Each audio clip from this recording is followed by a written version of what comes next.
Hey, viewers prepare to be gripped by fear as I recount the spine-tingling tale of haunting whispers, my terrifying walk home from school. Let's dive on it. It was a gloomy Wednesday afternoon when I found myself walking home from school, a path I had trodden countless times. The autumn sky loomed heavy and gray, casting an eerie, melancholic atmosphere over the suburban streets. My classmates had dispersed in different directions, leaving me to make the journey alone. As I trudged along, I couldn't shake the feeling that I was being watched. The unease gnawed at me, the hairs on my neck standing on end. I kept glancing over my shoulder, but the quiet residential street appeared empty. The houses on either side of the road stood like silent sentinels, their windows reflecting the overcast sky. A rustling of leaves in the wind or the distant hum of a lawnmower was all that broke the oppressive silence. My path home led me past an old, abandoned house. It had always been a source of spooky stories among the kids at school. They said it was haunted, cursed by the spirits of those who had met tragic ends within its walls. I had never believed in such tales, but today my steps faltered as I approached the decaying structure. The house was overgrown with ivy, and its paint peeled in grotesque, leering patterns. The windows were boarded up, but one had a small crack through which I could glimpse the darkness inside. What was it about this house that sent a shiver down my spine? I quickened my pace, determined to leave the haunted house behind me.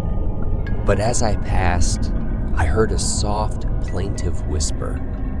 It was a whisper filled with sorrow, a voice from the abyss, and it called my name. Startled, I turned to see who had spoken, but the street was deserted. Had it been a trick of the wind or my imagination? I couldn't be sure. My heart raced as I continued down the street, each step taking me further away from the abandoned house. The whisper, if it had been real, was forgotten as I reached my own quiet neighborhood. As I walked past familiar houses, I noticed something odd. The curtains in the windows twitched as if someone were peeking out at me. I picked up my pace, the unsettling feeling of being watched intensifying. Who could be spying on me from behind those curtains? Turning a corner, I realized that I was the only student from my school on this route. It was unusual as usually. There were a few others who took the same path. The street was eerily deserted. My house was now just a few blocks away, but the feeling of unease had grown into full-blown dread. The whispers, the watching eyes, and the absence of others on my route combined to create an oppressive atmosphere. And then, as I reached the final stretch of my journey, I saw it. A shadowy figure stood at the end of the road where my house lay. The figure was hunched and seemed to be swaying slightly, as if it were not quite of this world. Fear clamped its icy fingers around my heart. I wanted to turn and run, to escape this sinister presence, but it was as if an invisible force held me in place. I couldn't tear my eyes away from the figure. As I took a hesitant step forward, the figure raised its head.